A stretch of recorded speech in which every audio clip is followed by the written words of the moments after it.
What's up, everybody? I'm Brad Arnold from Doors Down, and I'm here with my friend Kevin from Candlebox, and join us right now for our one-on-one interview.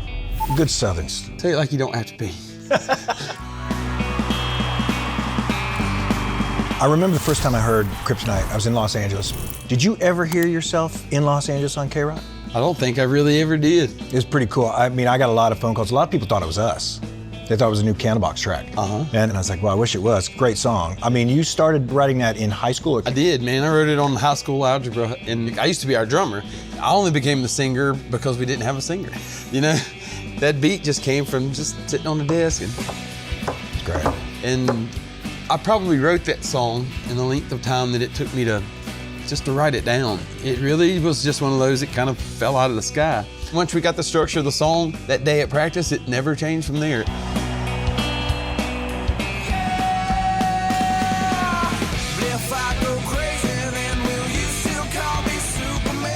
You have always produced a song that triggers an emotion, not in just me, your fans, but a lot of people. Like, you are a very profound writer. Yeah, I've just always tried to write songs that I felt inside of me about maybe things that I know that everybody feels.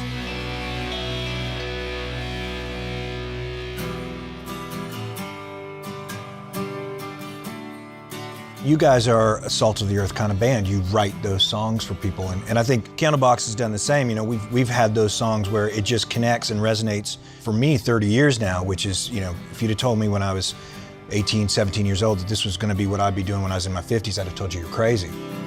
You guys have been one of my favorite bands, sincerely, since I was a teenager. You guys were the first rock band that I walked away from the concert, our local festival, CPR Fest down in Biloxi, Mississippi, walking out of that show going, man, that was freaking awesome. It was hot that day too. Yeah. I remember that show was really, really hot. Those memories, man.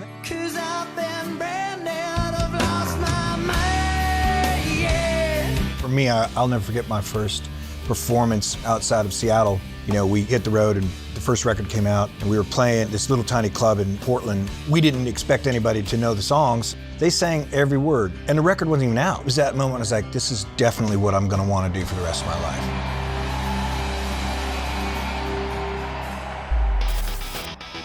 All the best lead singers were drummers. You started out as a drummer. I started out as a drummer.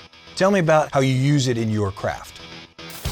I love playing the drums. There's never been a time in my life that I don't remember like beating on pots and pans when I was a kid. And with Greg as our drummer, Greg Upchurch, he's the drummer that I would be if I was as good a drummer as him. Well, and we share that in common because Greg was my drummer before he was your drummer. Yes, yeah, He was in right. my band, the High Watts. What's the difference between touring back then as touring now? That's a difficult thing for me because I loved that anonymity that we had back in the 90s, and for you guys, probably the early 2000s, where people couldn't get to you, and now they can. I was always really thankful for that because I never cared anything about being famous.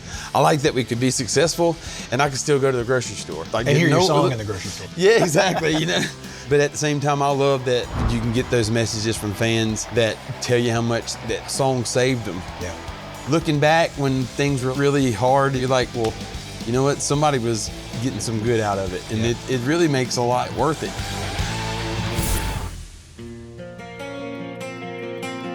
People ask me, I don't ever really get tired of singing a particular song because the crowd keeps it real every night. And I don't get tired of singing Kryptonite or Here Without You or any of the songs because, I mean, looking out there at the crowd and seeing them sing those songs, man, it's freaking cool. That's what it's all about.